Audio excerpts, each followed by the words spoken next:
Amami yang tiba-tiba muncul membuat Maki menjadi yakin kalau Asanagi belum mengatakan apapun ke Amami. Maki yang panik pun dipotong oleh Asanagi yang muncul tiba-tiba sembari meminta maaf. Amami juga tak percaya ada Asanagi di sana juga. Udah kayak mergokin pasangan selingkuh ae. Maki mengajak Amami untuk mampir, tapi Amami menolaknya karena merasa bersalah mengganggu waktu Asanagi bersama Maki. Asanagi juga bingung meresponnya. Maki mencoba menjelaskan kalau ia dan Asanagi sudah lama berteman dan kedatangan Asanagi ini untuk membantu Maki mengurus festival budaya. Tapi Amami menyadari sesuatu ketika ia merasa Asanagi yang tiba-tiba saja menjadi sang sibuk. Dan saat itu Maki sangat mengetahui kopi yang Asanagi minum. Maki meminta maaf karena itu adalah salahnya. Itu karena pada awalnya mereka mempunyai hobi yang sama. Tapi akan menjadi masalah jika orang seperti Maki berteman akrab dengan Asanagi di sekolah. Karena itulah Maki meminta Asanagi untuk merahasiakannya dan meminta persetujuan dari Asanagi. Tetapi Asanagi hanya bisa terdiam. Amami mengerti, namun tampak sekali ada sesuatu yang membuat Amami gelisah. Amami pun bertanya kenapa Asanagi tak menceritakan hal ini ke Amami. Amami paham situasinya dan pasti akan menjaga rahasianya. Juga Asanagi tak perlu merahasiakan ini dari Amami. Asanagi juga setuju soal itu, di mana Amami pasti bisa menjaga rahasia ini. Tapi Asanagi hanya ingin menjaga Maki hanya untuk dirinya dan tak ingin membagikan ini ke orang lain, apalagi ke Amami Yu. Mendengar itu membuat Amami kaget dibuatnya, tapi Asanagi memutuskan untuk langsung pulang. Amami mencoba menahan Asanagi, tapi Asanagi hanya ingin sendirian. Asanagi benar-benar merasa bersalah karena sudah bersikap jahat seperti ini. Asanagi juga berterima kasih ke Maki karena sudah mengundangnya hari ini. Setelah Asanagi pergi, itu membuat Amami bingung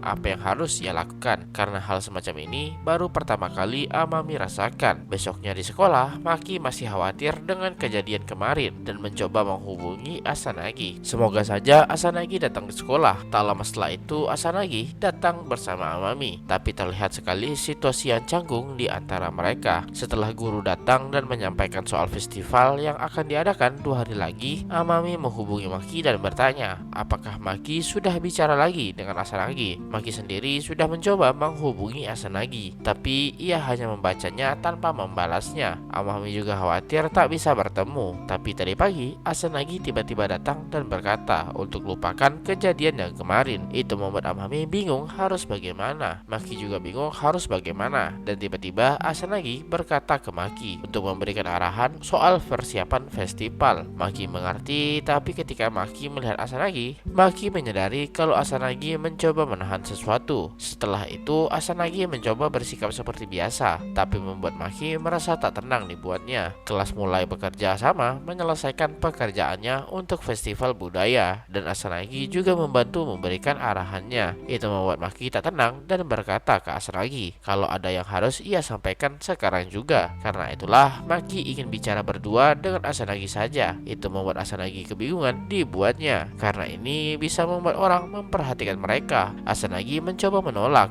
tapi Maki berkata kalau ini bisa ditinggalkan untuk sementara. Amami juga akan membantu memperhatikan situasinya di sini. Bahkan Nina juga akan ikut mengawasi. Maki pun menegaskan ke Asanagi untuk ikut bersamanya, dan akhirnya Asanagi mengikuti Maki. Itu membuat seisi kelas menjadi heboh. Apa yang sebenarnya terjadi? Mereka mengira selama ini Maki berpacaran dengan Amami, yang membuat Amami bingung apa maksudnya itu. Amami pun meminta teman-temannya untuk melanjutkan pekerjaan mereka, sedangkan Asanagi merasa tak tenang dibuatnya. Dan ketika mereka sudah berdua saja, Asanagi merasa sangat kesal dengan apa yang Maki lakukan barusan. Dengan begini, rumor pasti akan menyebar di sekolah soal mereka berdua. Maki juga mengerti akibatnya, tapi ini semua terjadi karena Asanagi mengabaikan Maki. Itu membuat Asanagi terdiam, tapi ia bingung apa yang dilakukan Maki sekarang. Maki malah berfokus mengurus kaleng-kaleng yang ada di gudang, dan ternyata ini alasan Maki mengajak Asanagi kemari. Setelah mereka menyelesaikan soal masalah kaleng, Asanagi yang cemas bertanya ke Maki apakah Maki tak ingin mengatakan sesuatu. Bagi Maki, ia sangat penasaran tentang apa yang dipikirkan Asanagi, tapi ia tak ingin memaksa Asanagi. Maki sangat menghargai keinginan Asanagi dan tak akan bertanya seperti bagaimana keluarga Asanagi atau bagaimana pertemanan mereka ketika SMP. Maki tak akan menanyakannya sampai Asanagi sendiri yang membicarakannya. Dan tiba-tiba Asanagi memeluk Maki dari belakang yang membuat Maki kaget, dan cerita pun berlanjut.